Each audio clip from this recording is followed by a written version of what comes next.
जो अभी मुस्तफा कमाल भाई ने भी बात की वो बिल्कुल मुनासिब बात है कि as we move forward in terms of revisiting and looking at the NFC award, उसमें जो एलोकेशन ड्राइवर है, और इसमें मिनिस्टर ऑफ हेल्थ ने भी बात की, मिनिस्टर प्लानिंग इस पे बात कर चुके हैं एहसन इकबाल साहब, and I agree with both of my honourable cabinet colleagues, this will have to be revisited as an allocation driver, क्योंकि इसमें और बड़ी चीजें हैं जो ह्यूमन इंडिसेस ला सकते हैं, ह्यूमन डेवलपमेंट की बात कर सकते हैं, और चीजें ला सकते हैं on the basis of which we sort of get into the revised formula in terms of how we are going to divvy up the resources between the federation and the provinces. Mustafa कमाल भाई, I want to compliment you. मैं आपको खराज तहसीन पेश करना चाहता हूँ कि within 3 months of taking oath and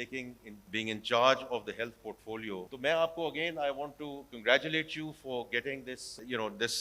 this get together and arranging this afternoon, and I assure you from Ministry of Finance and Revenue हम हर तरीके से इंशाल्लाह आपको सपोर्ट करेंगे इस इनिशिएटिव में, because this is an existential situation for Pakistan, and इंशाल्लाह once we deal with this, and we will deal with this under your leadership and under Prime Minister Shehbaz Sharif's leadership,